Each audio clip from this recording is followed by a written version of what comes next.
तो हमारे साधकों के लिए है, ये जोड़ का विवाद का विषय नहीं है, क्योंकि भाई हम विवाद में नहीं पड़ते, हम साधक आदमी किस विवाद में पड़ेंगे, हमें क्या लेना देना। अक्सर साधना में इस बात का जिक्र होता है कि साधना करने वाले को प्याज और लहसुन खाना चाहिए कि नहीं खाना चाहिए। तो आज इस कॉन्सेप्ट को क्लियर कर देते हैं। देखिए भाई, एक ज़माना था, सॉरी, मैं ज्योतिषकार कमल आप सबका हार्दिक अभिनंदन करता हूं आपके अपने इस प्यारे यूट्यूब चैनल एस्ट्रो कमल में। दोस्तों, एक ज़माना था जब लोगों को क्या है, फॉलो करने के लिए कुछ भी बोल दिया जाता था तो वो मान लेते थे और वो अपने गुरु जी को फॉलो करते थे। गुरु जी ने जो बोल दिया, ब्रह्म वाक्यम जनार्दनम, गुरु जी ने जो बोल दिया वही सत्य है, इससे ज़्यादा हमें कुछ नहीं मतलब, ना कोई दूसरी बात माननी है, बस गुरु जी ने कह दिया वही बात माननी है, इसके अलावा और कोई बात नहीं माननी। तो गुरु जी ने कह दिया कि देखो बेटा, ये जो प्याज है ना, ये प्याज राहु के खून से बना है। मलयगिरी पर्वत के ऊपर जब भगवान विष्णु ने राहु का सर काटा था तो उसका सर मलयगिरी पर्वत पर जाकर गिरा और उसके खून के जो छींटे पड़े, उस खून के छींटों से प्याज पैदा हो गया और कुत्ते के नाखून से लहसुन पैदा हो गया। तो ये बातें वहाँ तक सही थी, गुरु जी को फॉलो करते थे, ये गुरु परंपरा थी, गुरु जी ने जो कह दिया बस वही बात सत्य है, हमको नहीं खाना है मतलब नहीं खाना है। ये बात समाज में उतर गई, प्याज लहसुन खाते हो तुम कैसे हनुमान जी के भक्त हो, तुम ऐसा करते हो तुम कैसे हनुमान जी के भक्त हो, तुम कैसा उस देवता के भक्त हो। तो देवी देवताओं की भक्ति में कुछ लोग तो ये तो कहते हैं मोक्ष नहीं होगी प्याज लहसुन खा लिया, तो बताओ, है ना। एक बार बंगाल की बात है, बंगाल में मैं था तो मैंने बंगाली जो पंडित थे उनसे मैंने कहा आप किस बात के कैसे पंडित हो, आप तो काली जी के यहाँ भैंसा काट काट के खा जाते हो। तो बोले हम तो भैंसा ही खाते हैं, बकरा ही खाते हैं, मांस ही खाते हैं, मछली खाते हैं, लेकिन तुम लोग क्या करते हो, तुम लोग तो लहसुन प्याज खाते हो। मैंने कहा देखो, ये लहसुन प्याज को कहाँ मान रहा है, वो मान रहा है कि लहसुन प्याज जो खाना है ना वो मांस खाने से भी ज़्यादा हीन काम है ना। तो आज मैं आपको एक कॉन्सेप्ट क्लियर करता हूँ कि हम साधना में क्यों प्याज और लहसुन नहीं खाते हैं और क्यों हमको नहीं खाना चाहिए, क्यों खाना चाहिए, प्याज लहसुन के बीच लिए क्या बात क्या है ना। तो प्याज लहसुन में क्या है दोस्तों, एक प्याज लहसुन यानी बहुत सारी ऐसी चीज़ें हैं हमारे धर्म ग्रंथों में। गीता जैसे एक महान ग्रंथ है जिसमें पूरा एक अध्याय बन गया है, वो चैप्टर भोजन पर ही बना है कि साधक को कैसा भोजन करना चाहिए, जो साधना अच्छी तरह से हो सके। तो दोस्तों, उन्होंने पूरा, कृष्ण भगवान ने पूरा व्याख्यान एक चैप्टर में खाली भोजन पर ही दिया है, अच्छी तरह से बताया, कड़वा भोजन करना चाहिए कि मीठा करना चाहिए कि स्निग्ध करना चाहिए, पूरी बात बताइए। तो उससे संबंधित ही आज हम ये बात करते हैं कि प्याज और लहसुन क्यों नहीं खाना चाहिए। दोस्तों, प्याज में क्या होता है, पहले बताते हैं कि साधना में क्या होता है। प्याज में क्या होता है इसको छोड़िए, क्योंकि साधना में क्या होता है ये समझ गए तो फिर प्याज के साथ और भी बहुत सारी चीज़ें समझ जाओगे। मनुष्य के शरीर में 10 प्रकार की वायु होती है ना, जिसे प्राण वायु बोलते हैं ना। 10 प्रकार की वायु होती है, प्राण, आपान, उदान, व्यान, समान। उसके बाद में 5 और वायु, 5 तो ये होगी प्रधान, 5 और होती है, नाग, कूर्म, करकल, हैं, धनंजय, देवदत्त, ये 5 प्रकार की वायु और होती है। 10 प्रकार की वायु होती है। क्या होता है दोस्तों, सब वायुओं का अपना अपना काम है और हर वायु जब संयमित रहती है तो शरीर पूरी तरह से ठीक रहता है, पूरी तरह से शरीर ठीक रहता है, मतलब सब वायु अपना अपना काम कर रही है, बराबर ढंग से कर रही है। तो उस आदमी को न तो हाई ब्लड प्रेशर होगा, न कोई अन्य रोग होंगे। जब तक वायु ठीक है तब तक कोई रोग नहीं, कोई विकार नहीं है शरीर में। लेकिन क्या होता है, बात विकार की नहीं है, ये जो वायु बराबर रहती है ना, ये साधना के अंदर बड़ी काम की है।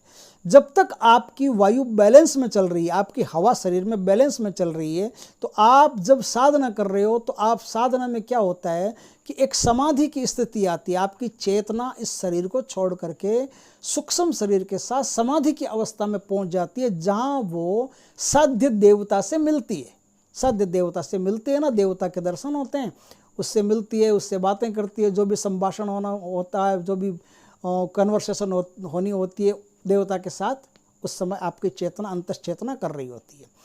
ऐसे में क्या होता है कि यदि आप कोई ऐसा पदार्थ खा लेते हैं जो आपके शरीर के वायु को अनबैलेंस कर देता है, वहाँ तूफान खड़ा कर देता है, तो उस समय क्या होता है कि वायु के गड़बड़ हो जाने से आपका ध्यान पट से टूट जाता है और ध्यान टूट जाने से आपकी होती होती सिद्धि अधूरी रह जाती है, आपकी सिद्धि में बाधा पैदा हो जाती है, आपकी सिद्धि फिर हो नहीं पाती।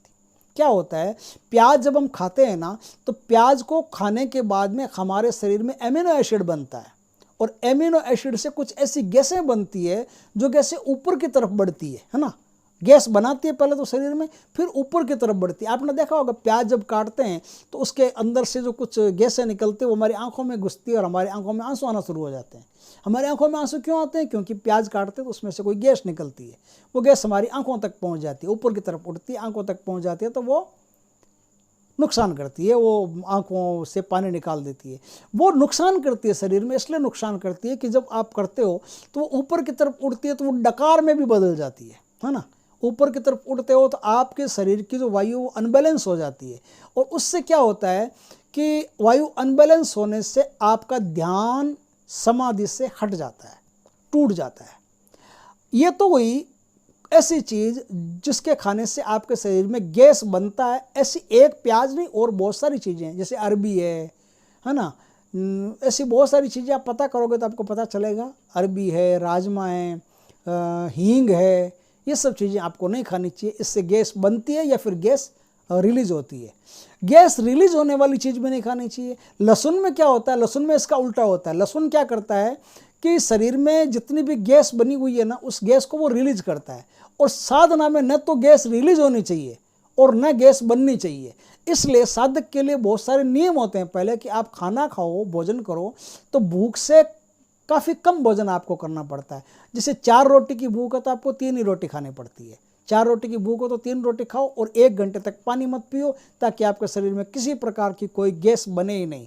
और साधक के लिए अनिवार्य अंग होता है कि वो साधना के दौरान अपने पेट को ठीक रखे। ये देखो, ये बातें हैं ना, ये बातें बड़ी समझने वाली है।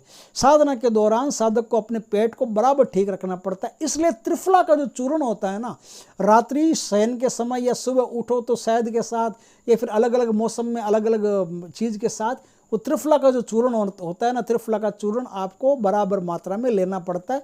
उससे आपके शरीर की वायु बिल्कुल बैलेंस में रहती है। और प्राणायाम आदि करने पड़ते हैं। प्राणायाम से क्या होता है, आपके शरीर की वायु शक्तिशाली होकर के बैलेंस में रहती है। जितनी वायु आपकी बैलेंस में रहेगी उतना ही आपको साधना में जल्दी सफलता मिलेगी। और वायु आपकी अनबैलेंस है, ब्लड प्रेशर बन रहा है, लो ब्लड प्रेशर हो रहा है, समझ लो कि आपकी साधना में मुश्किल आने वाली है, इसमें कोई दो राय नहीं है। इसलिए ये प्याज और लहसुन को साधना से बाइकाट किया गया है कि जब तक साधना करो तब तक प्याज लहसुन की आपको कोई ज़रूरत नहीं है। साधना से हट गए तो प्याज लहसुन में कोई बुराई नहीं है, न तो कोई राहु के खून से बना है, न कोई कुत्ते के नाखून से बना है। आयुर्वेद ने तो इसको अमृत कहा है। आयुर्वेद ने तो कहा है कि प्याज और लहसुन एक औषधि है जो अमृत का काम करती है। शरीर में कई रोग ऐसे हैं जिनको काटने में प्याज और लहसुन का कोई जवाब नहीं, गजब की औषधि है। ये औषधि है तो औषधि मरीज के लिए ही काम आती है। औषधि ये औषधि साधना में काम नहीं आती। जब तक साधना चलती हो तब तक आपको प्याज इसके खाने से न तो कोई पाप लगता है, न कोई पुण्य लगता है, न कोई नरक जाओगे, न कोई स्वर्ग जाओगे। नरक स्वर्ग का इससे कोई मतलब नहीं है। इसका मतलब सिर्फ खाने से है। वो खाओगे तो शरीर में ये होगा और ये होगा तो साधना में विघ्न आएगा।